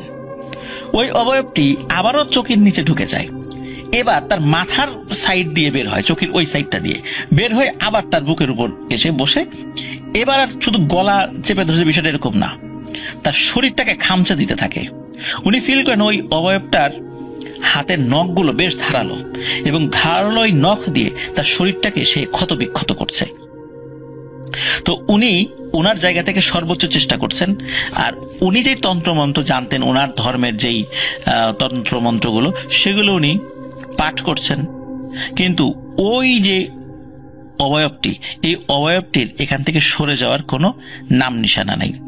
এর মধ্যে উনি একবার সেন্সলেস হয়ে যান। কতক্ষণ সেন্সলেস ছিলেন উনি বলতে পারেন না। ওনার আবার যখন ঘুম ভাঙে তখন দেখে ওই অবয়বটি তার পাশে দাঁড়িয়ে আছে। যখনই সেন্স ফিরেছে আবার ওই অবয়বটি তার উপর চড়াও হয়। এইভাবে তার সাথে ধস্তাধস্তি চলতে থাকে। একটা পর্যায়ে কি হয় যে ওনার ওই বাড়ির পাশে, যে বাড়িতে ভাড়া থাকতেন, ওই বাড়ির পাশে একটা মসজিদ ছিল। ঠিক ওই মসজিদ থেকে আজানের শব্দ আসে না, অনেক দূর থেকে একটা আজানের শব্দ ভেসে আসে। মানে সেটা অনেক দূরের একটা মসজিদ আর কি। মানে তখন ফজরের আজানের সময় হয়ে গেছে। যখন ওই ধস্তাধস্তির একটা পর্যায়ে ওই ফজরের আজানের সময় হয়ে গেছে এবং দূর থেকে আজানের ধ্বনিটা ভেসে আসে, তখন ওই অবয়বটি ওই ভাইকে ছেড়ে দিয়ে সে ওই যে বারান্দার দিকে চলে যেতে চায়। আর যখন বারান্দার দিকে চলে যেতে মানে উদ্যত হয় এবং কিছুটা পথ এগিয়েও যায়, তখন ওই ভাইয়ের হয় হলো প্রচন্ড রাগ।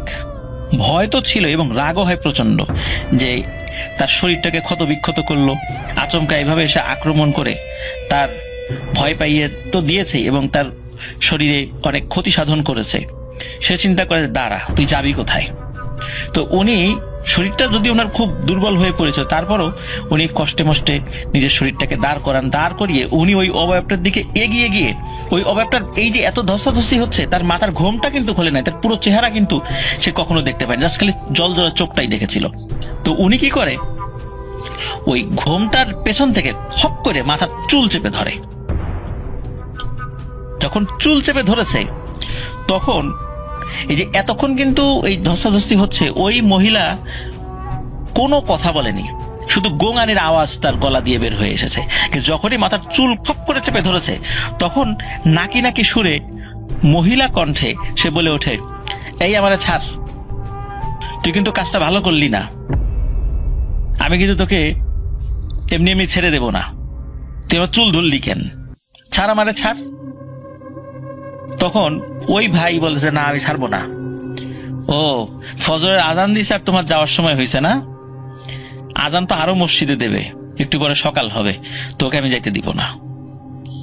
তারপরে ওই মহিলাটি কি করে, ঘুরে, যখন ঘুরে মানে তার দিকে ঘুরে তাকায়, তখন তার চেহারাটা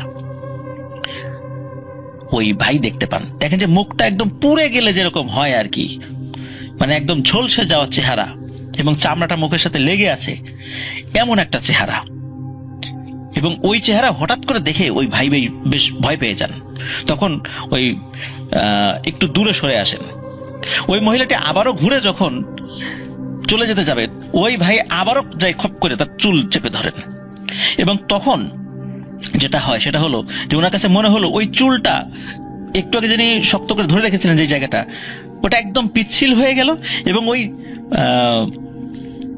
সময় দ্বিতীয় টাইমে যখন ওই মহিলাটি বেরোতে গেছে, তখন ওই যে ওনার বিছানার পাশে জানালা, ওই দিক দিয়ে যেতে গিয়েছিল আর কি। তো জানালা শিক গলে সে বেরিয়ে চলে গেল। মনে হলো একটা খুবই তুলতুলে একটা অবয়ব যে জানালার শিকের ভেতর দিয়ে বেরিয়ে চলে গেল এবং অদৃশ্য হয়ে গেল। আর ওনার শরীরে তো অনেক ক্ষত সৃষ্টি হয়েছিল। উনি ওই ভোরবেলায় ঢাকাতেই ওনার এক আত্মীয় থাকতেন, বেশ দূরে থাকতেন, উত্তরা বা অন্য কোনো সাইডে একটা আর কি। তো তাকে ফোন করেন, বেশ অনেকবার ফোন করার পরে, যেহেতু সকালবেলা মানে ভোরবেলা ঘুমিয়েছিলেন তিনি, তো তার ঘুম ভাঙে বলেন যে কি হয়েছে। বলেন যে ভাই, আপনি তাড়াতাড়ি আমার মোহাম্মদপুরের বাসায় আসেন, আমি খুব অসুস্থ হয়ে পড়েছি, তো আমার শরীর অনেক ক্ষত হয়েছে, তা আপনি একটু তাড়াতাড়ি আসেন। তো উনি সেই যেহেতু দূরে থাকতেন, ওখান থেকে আসতে বেশ সময় লাগে। আসেন সকাল 9টার দিকে, 9টা, 9:30 বা 10টার দিকে তিনি চলে আসেন। তা আসার পর দেখেন যে তার শরীরে বিভিন্ন জায়গায় মানে আঁচড়ের দাগ এবং রক্ত পড়ছে প্রচন্ড।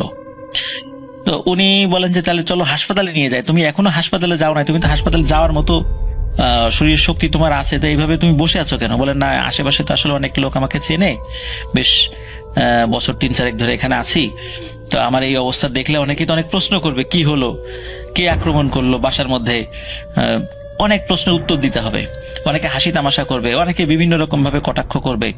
তো এই জন্য এই বিষয়টা আমি এড়িয়ে যেতে চাই, আমি এখানে ডাক্তার দেখাতে চাই না, আপনি আমাকে দেশের বাড়িতে নিয়ে চলেন।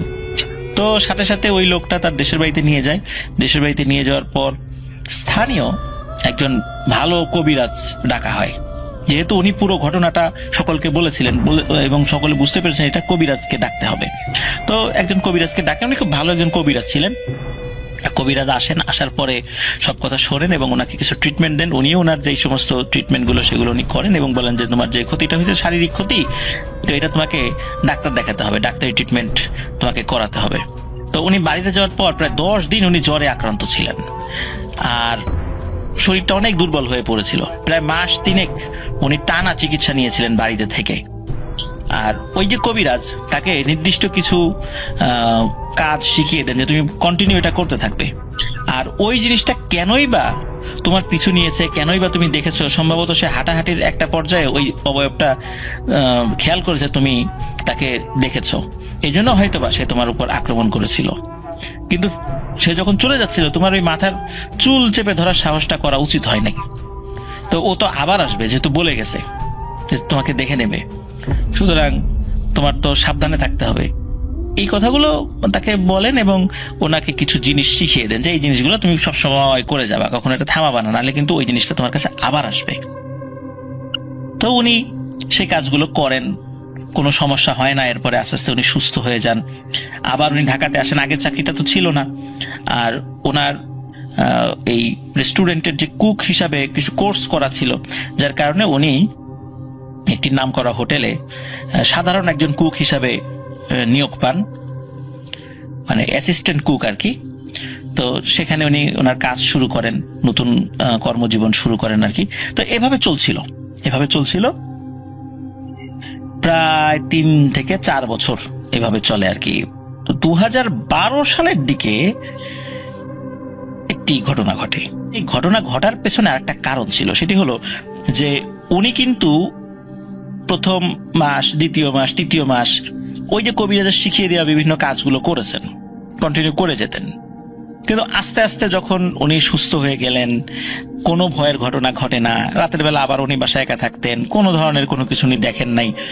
তো এইভাবে যখন 1 বছর, 2 বছর, 3 বছর পার হয়ে গেল, ওনার মধ্যে কিন্তু আস্তে আস্তে শিথিলতা চলে আসে। কবিরাজের শিখিয়ে দেওয়া ওই আমলগুলোর উপর ওনার শিথিলতা যখন চলে আসে, তখনই এই ঘটনাটি ঘটে। উনি 2012 কি 13 সালের দিকে উনি ওই গ্রামের বাড়িতে, ওনার যে গ্রামের বাড়ি সেখানে গিয়েছিলেন। তো গ্রামের বাড়িতে গেলে কি হয় সেটা হলো যে গ্রামে ওনার যে বন্ধু বান্ধব আছে তাদের সাথে আড্ডা হয়। তো এরকম সন্ধ্যার পরে বেশ খানিকক্ষণ আড্ডা দিয়ে, বিকাল থেকে আড্ডা দিচ্ছিলেন, তো সন্ধ্যার পরে আড্ডা দিয়ে উনি বাড়িতে ফিরছিলেন। তো ওনার বাড়িতে ফেরার সময় উনি একটি নির্জন রাস্তা মানে দিয়ে যাচ্ছিলেন আর কি। তো ওই রাস্তা দিয়ে যাওয়ার সময়, ওই রাস্তা দিয়ে যে লোকজন কখনো যায় না বিষয়টা এরকম নয়, সেটা যায়। সময়টা হচ্ছে এশার নামাজের পরে আর কি। তো উনি যাচ্ছিলেন, দূর থেকে দেখছেন যে বেশ 6 ফুট আকৃতির সাদা জুব্বা পরা লম্বা কেউ একজন আসছে। তো উনি মনে করছেন ওনার গ্রামে একজন মুরব্বী আছে মুসলিম, তো সে তাকে খুব স্নেহ করে আর কি, মানে এই ভাইকে খুব স্নেহ করে। তো উনি চিন্তা করছেন ওই মুরব্বী আসছে, তো মুরব্বীর সাথে এতদিন পরে দেখা, চিন্তা করেন সালাম দিয়ে তার সাথে কুশল বিনিময় করব। তো উনি যত কাছে যাচ্ছেন তার চেহারাটা তত স্পষ্ট হচ্ছে। তো যতটা স্পষ্ট হচ্ছে মনে হচ্ছে এই মুরব্বীটাকে উনি চেনেন না। আর একদম যখন কাছাকাছি বলতে কি ধরেন যে 4-5 হাত দূরত্বে, তখন এই অবয়বটির চেহারা উনি ভালো করে দেখতে পান। তখন দেখেন যে এই অবয়বটি সেই অবয়ব, যেই অবয়বটি লাল শাড়ি পরা অবস্থায় তাকে দেখেছিলেন আজ থেকে 3-4 বছর আগে মোহাম্মদপুরের ওই বাড়িতে। চোখ জল করছে, মুখ ঝলসানো এবং চামড়াগুলো মুখের সাথে লেগে আছে। এবং তাকে দেখেই ফ্যাসফেসে কণ্ঠে ভয়ানক মানে বিশ্রীভাবে একটা হাসি দেয় এবং বলে ওঠে, কি তোকে বলছিলাম না তোরা আমি এমনি এমনি ছেড়ে দেব না, আজকে যাবি কোথায়, আজকে তো তোকে পাইছি। তো যখনই আসলে ওই ভয়ানক ভাবে হাসি দেয় এবং এই কথা বলে ওঠে, উনার কিছু মনে নাই, উনি ওইখানে সেন্সলেস হয়ে পড়েছেন। উনার যখন জ্ঞান ফেরে, কতক্ষণ আসলে উনি অজ্ঞান ছিলেন তা উনি জানেন না। ওই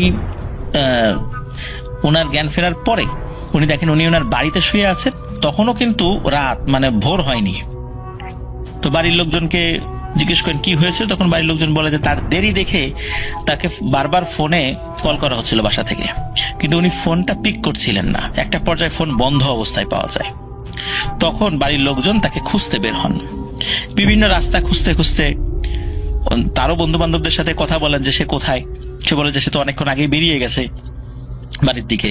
তখন তারা যখন খুঁজতে থাকেন, তখন বিভিন্ন রাস্তা খুঁজে এই নির্জন রাস্তায় তাকে সেন্সলেস অবস্থায় পাওয়া যায়। তো আবার সেই কবিরাজকে খবর দেওয়া হয়। তো কবিরাজ এমনিতেই বয়স্ক মানুষ ছিলেন, 3-4 বছর পরে আরো বিভিন্ন রোগে আক্রান্ত হয়ে গিয়েছিলেন তিনি। তো তিনি আসেন, এসে তাকে খুব বকাঝকা করেন যে তোমাকে বলছিলাম না যে তোমাকে যেগুলো শিখিয়ে দিয়েছি সেগুলো কন্টিনিউ করে যেতে, তুমি সেটা করো নাই কেন? আর ওই অবয়বটা কেন যে তোমাকে ছেড়ে দিল এটাও তো আমি বুঝতে পারতেছি না। কেন তোমাকে আক্রমণ করেছে অনুমানে বলেছি, কিন্তু তোমাকে আক্রমণ করতে এসে কেন তোমাকে ছেড়ে দিল এটা আমার বোধগম্য হচ্ছে না। যাই হোক, তোমাকে যে জিনিসগুলো শিখিয়ে দিয়েছি এটা তুমি সবসময় করে যাবা, যতদিন বেঁচে থাকবা করে যাবা। তো কবিরাজ কিছু ঝাড়ফুঁক করে দেন তাকে। মানে এই দ্বিতীয় ঘটনার পর উনি ভয় পেয়েছিলেন, এটা সত্য, কিন্তু ওইভাবে অসুস্থ উনি হননি, খুব বড় ধরনের ক্ষতি ওনার হয়নি। তো এভাবে মানে উনি বাকি জীবন এখনো কন্টিনিউ করছেন। উনি বর্তমানে শুরুতে তো বলেছি যে বর্তমানে তিনি একজন নাম করা একটা রেস্টুরেন্টে চিফ শেফ হিসাবে আছেন। আস্তে আস্তে ওনার প্রমোশন হয়েছে, চিফ শেফ হিসাবে উনি আছেন। সেই হোটেলটির নাম বললে আপনারা সিংহভাগ লোকই চিনে ফেলবেন, যার কারণে নামটা বলা যাচ্ছে না। আর উনিও ওই হোটেলের নাম এবং ওনার নামটা প্রকাশ করতে উনি খুব আনইজি ফিল করেছেন। উনি যে একদম নিষেধ করেছেন বিষয়টা এরকম না, উনি বিনয়ের সাথে অনুরোধ করেছেন যেন এটা প্রকাশ না করা হয়। আর প্রকাশ করলেও খুব বেশি সমস্যা হবে তা না, কিন্তু যেহেতু উনি খুব একজন বিনয়ী এবং ভদ্র মানুষ, উনি বিনয়ের সাথে বিষয়টা আসলে উপস্থাপন করার কারণে, এই কারণে সৌমিত্ররা আমাকে বলেছিল যে ভাইয়া বিষয়টা আসলে আমরা ওনার নাম এবং ওই হোটেলের নামটা প্রকাশ না করি, এই জন্য আমরা সেটা বললাম না। আমার কাছে সবচাইতে একটা বিষয় অন্যরকম লেগেছে, সেটা হচ্ছে যে ওই মহিলা আকৃতিতে উপস্থিত হয়েছে, পরবর্তীতে ওই জুব্বা পরা আকৃতিতে উপস্থিত হয়েছে। তার চুল কিন্তু খোলা ছিল, সেটা জুব্বা না, পুরুষদের জুব্বা না, ওইরকম সাদা কোনো এক ধরনের ড্রেস সে পরেছিল আর কি। তার কাছে হঠাৎ করে মনে হয়েছিল জুব্বা, দূর থেকে একজন মুরব্বী মানুষ মনে হয়েছিল আর কি তার কাছে। আর এই ধরনের ভয়ানক জিনিসগুলোর ক্ষেত্রে আমরা দেখি যে তাদের চেহারাটা